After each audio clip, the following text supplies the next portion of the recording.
Presiden ikut bertanggung jawab. Jadi kita harus mendoakan bahwa presiden itu sehat, kuat, menjalankan tugas dengan baik, karena tugasnya sangat berat sekali. Menteri juga berat sekali. Jadi pemimpin-pemimpin kita ini perlu kita support dengan beragam doa, Bapak Ibu sekalian ya. Semoga memberikan yang terbaik untuk rakyat. Tapi bagaimana kalau pemimpinnya nggak perlu mikir, Pak? Tanda tangan ya tanda tangan saja, parah. Nggak perlu dibaca. Bagaimana kalau pejabatnya nggak perlu mikir tanda tangan saja. Nah, kalau itu memang persoalannya beda juga, Bapak Ibu sekalian ya. Jadi kalau semua lewat saja, Bapak Ibu, ya lewat saja. Lewat saja kita. Tapi kita sebagai manusia membaca pasal 9, pasal 10, wow, ini sangat luar biasa, Bapak Ibu sekalian ya. Berat sekali ya. Pasal 10 misalnya, saya baca aja berat ya. Pemeriksaan seorang mati batang otak dilakukan pada pasien dengan keadaan sebagai berikut. Ini persyaratan-persyaratan yang sangat lengkap. Pasal 2, syarat yang harus dipenuhi. Perdebatan para dokter. Memikirkan bagaimana nasib pasiennya. Bagaimana nasib dokter untuk menentukannya. Pasal 10. Kita lihat pasal 11, Bapak Ibu sekalian. Prosedur pemeriksaan mati batang otak dilakukan sebagai berikut. Yang A, 1 sampai 5. A1, tidak ada respon terhadap cahaya. 2, tidak ada refleks kornea, dan seterusnya. Ini sangat bagus sekali menurut saya. Detail dan tentu saja bisa dibuat lebih detail lagi ya. Yang B, memastikan keadaan henti nafas yang menetap dengan cara 1. Preoksigenasi dengan O2 100% selama 10 menit. 2. Dan seterusnya.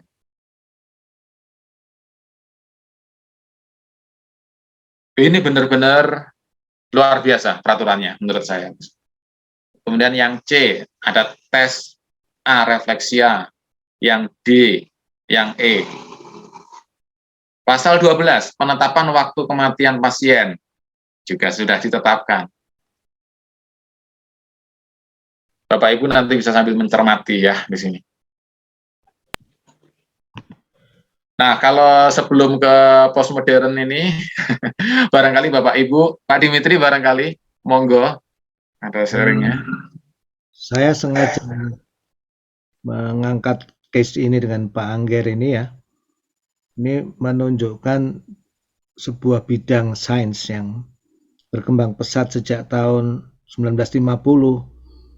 Sejak ditemukannya alat bantu nafas dan alat bantu pacu jantung.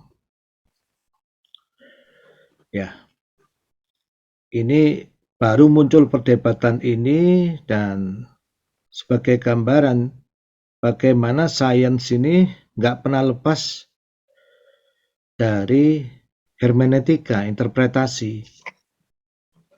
Ya, interpretasi ya macam-macam.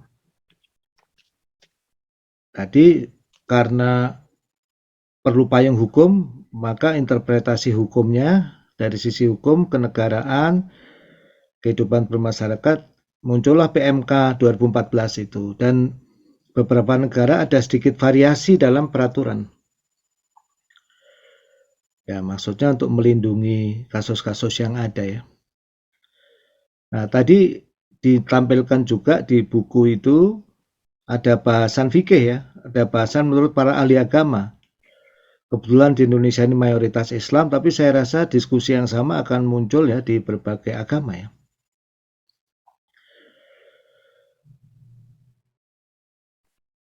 Sekitar 20% yang di pediatric ICU itu mengalami kematian batang otak. Jadi ini alat pernafasannya mau dicabut nggak begitu? Alat bantu hidupnya mau dicabut nggak?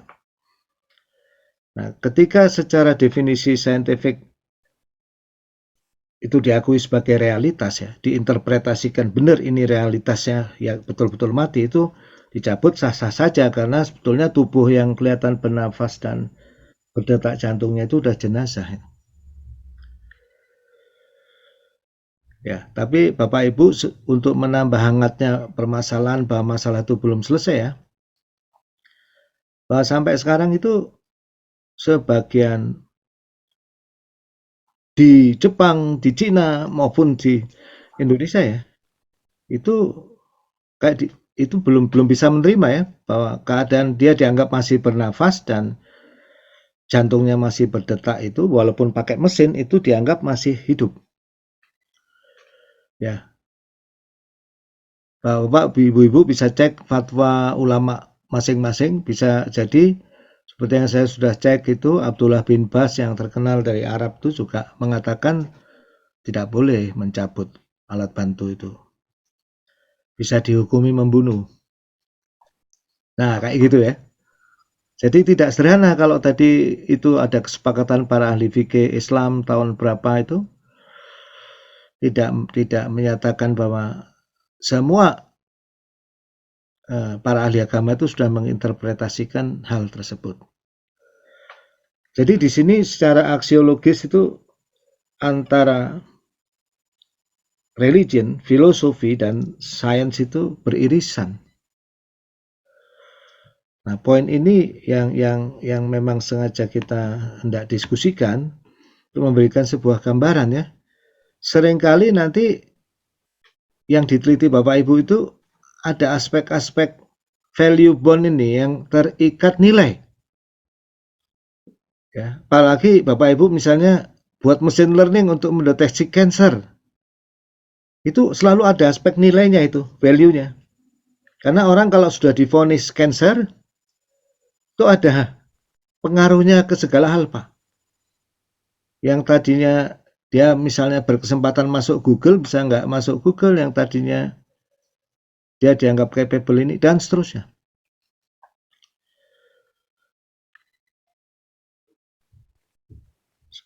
Alat ukur yang paling sederhana aja misalnya genus itu digunakan massal, habis itu ditarik izinnya oleh kementerian ya. Udah banyak yang pakai itu. Saya dulu sering kalau ke hotel Jakarta itu pakai genus, tiba-tiba hilang. Nah, hal-hal seperti ini yang ingin kita coba gali ya, bahwa berpikir secara logiko-positivistik saja itu nggak menjamin kita menjadi scientist dan engineer yang baik, peneliti yang baik. Nah, makanya kita ambil case yang sangat ekstrim, brain dead. Ya, itu untuk memberikan gambaran bagaimana perkembangan sains itu sampai taraf mengubah definisi orang dulu melihat mati itu dari pernafasan dan jantung. Sekarang ada kematian jenis kedua yang hanya bisa ditetapkan di ICU.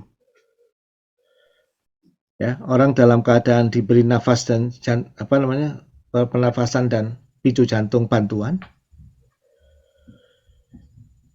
Ternyata dia itu bisa jadi menurut sains itu sudah meninggal. Nah, tadi diberikan gambaran yang luar biasa oleh Pak Agus ya. Bagaimana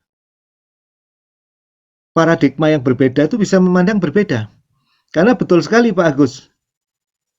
Saya pernah baca tulisan seorang ulama itu begitu.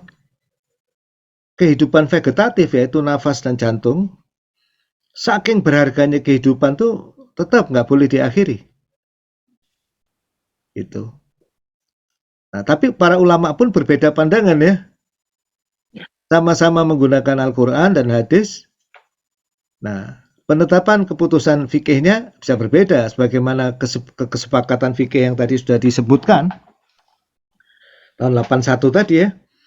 Ya. Sebagian ulama sudah menetapkan itu di sana bahwa itu brain dead itu memang betul-betul sah disebut kematian. Jadi kalau kita mempertahankan napas dan itu tetap diberikan itu berarti kita menganiaya jenazah ya.